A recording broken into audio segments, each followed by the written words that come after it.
Hi, you're listening to The Humans We Are with Carola, episode 15.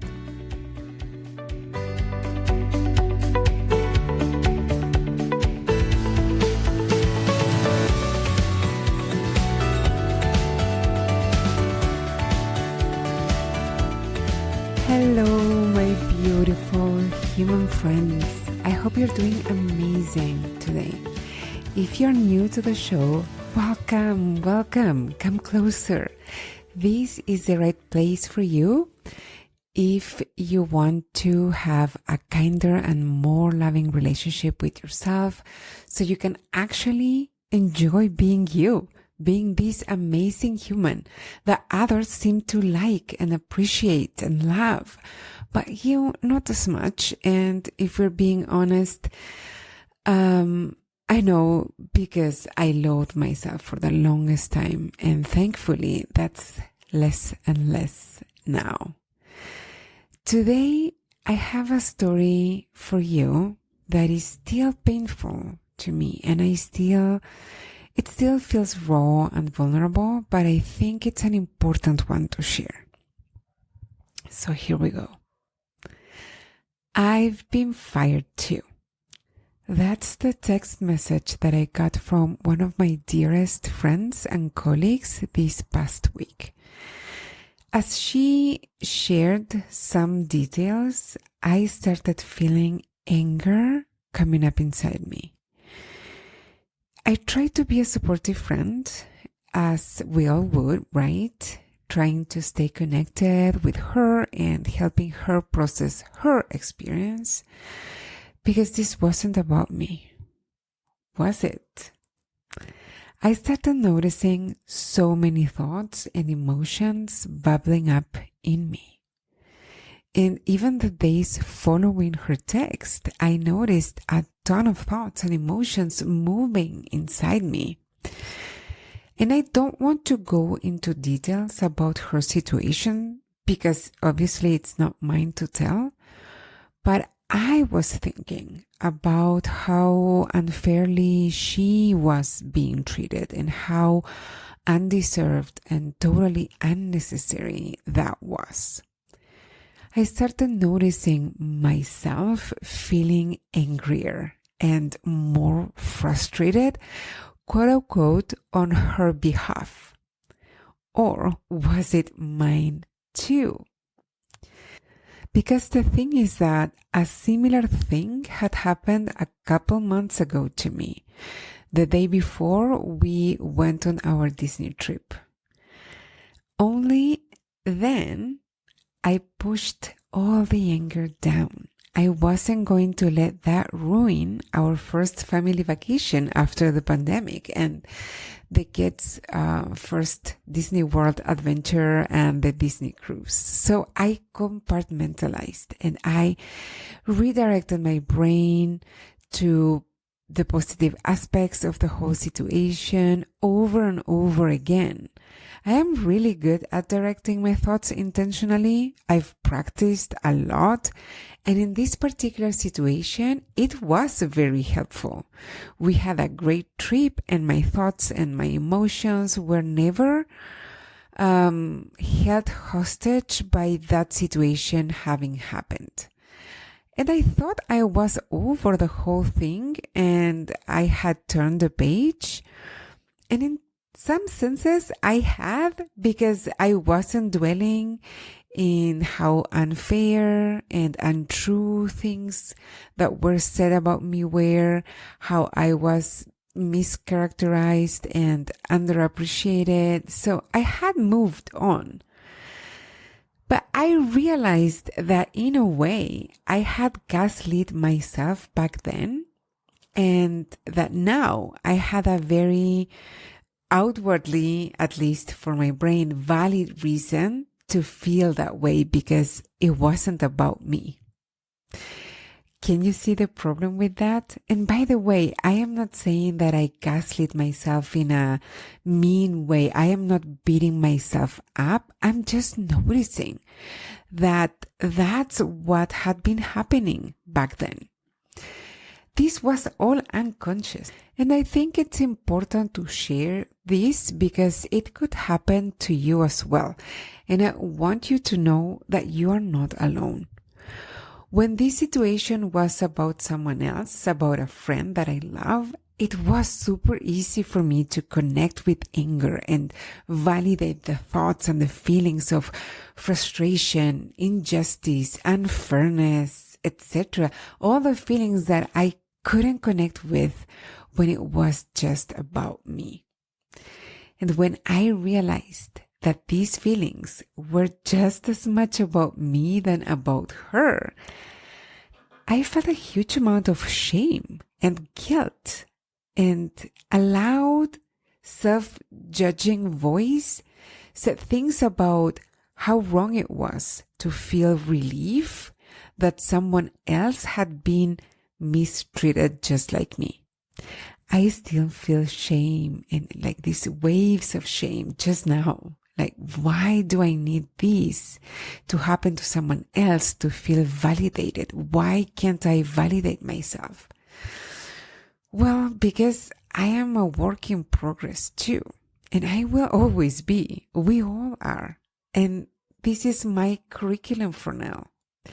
This is the main reason that I wanted to share this with all of you, because I know you will have some experiences like mine in the course of your life, if you haven't had them already, where when you are the one being depicted in a less than favorable light, it's easy to push that down.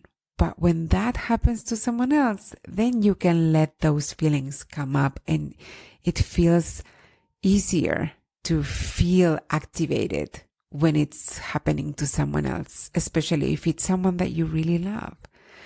And I think what happened is that when I heard what was being thought of me, which was a lie, wrong, not true, it was incredibly painful and hard to deal with. And I guess even if I thought they were wrong, a part of me believed that maybe they were right. But because that was painful to consider, it was super shameful to me. It was easier and less painful to just look the other way. It was easier to push down that feeling, that anger. But the shame was still there in the background, and just wanting to move on and not being able to connect with anger is not the same as processing and really turning the page. But when the situation was about someone else that I know and love, it was so clear to me that the other party, that they were wrong and about her. But then, only then, it was accessible to me to fully connect with the idea that they for sure were wrong about me too. Because there was no way that they were right about her. So that meant it was possible that they weren't right about me. It's so interesting how in telling you this story, I am still processing it and making sense of all of it. And one of the topics that I coach on a ton is giving others permission to be wrong about you. If you've been coached by me, it's very likely that this has come up. Because, others will always have opinions about you, which for the most part you will never know what they are. And sometimes you will, and these things you will not agree with. You will think that they are not true, that they are a lie, and if somebody believes that, then they are wrong. And there's nothing really that we can do to change others. But when there are more people like you and me about whom the same people are wrong, it's easier to feel validated, and that way anger can flow and be processed. If you've ever felt relief when someone else had a similar painful experience than you did, for example, they too were fired, they too were passed on for a promotion, they too were complained about by a client, they too were accused of something that they didn't do, They too were misjudged, misrepresented. They too were cheated on. They too made a big mistake. It's easy to feel relief when that happens, and it's normal.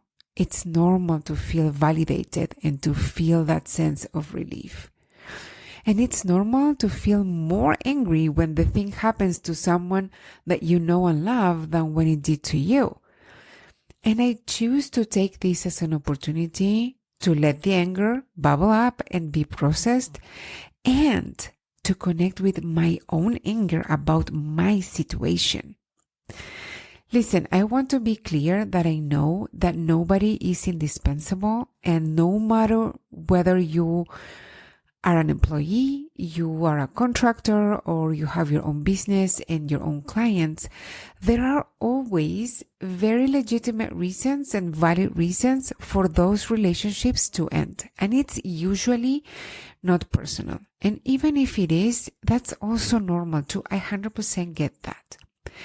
It's when the quote-unquote official reasons that are given don't make sense at all, when you can smell the BS and it's obvious that the other party is being disingenuous.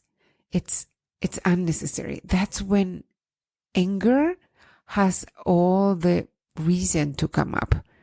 So I hope me sharing this experience, as messy as it is and as raw as it still feels for me, gives you permission to not shame yourself if you ever find yourself in a situation where someone else is going through a similar experience that you did, that was painful for you, but you pushed it down. And now you feel validated and you feel like you're angry on their behalf, or that you are kind of like through their experience letting your own emotions come up. That's normal. That's completely human. It is part of this human experience. So I sincerely hope that my sharing this story with you is helpful. I know for many of you it will, and that's the reason that I wanted to share it. And also to show you that we all deal with stuff and emotions, and we all feel shame and all the range of the human experience. That's what we're here for. So if this resonated with you and you want help dealing with it, I have openings for one-on-one coaching at this time, so reach out to carolafuertes@gmail.com or go to my bio on IG @fuertescarola and schedule a conversation to explore one-on-one coaching. I'd love to talk with you about it and answer all your questions and help you decide if this is a good fit for you. I want to ask again, if this content helps you, please help me spread the word. There are two things that you can do that only take a couple of minutes of your time. One is, please share this episode with one person that you love and you think will benefit from it. And the second is, please go to Apple or Spotify and leave a rating and an honest review. I truly appreciate those of you who have done it. It really helps the algorithms show this show to more people.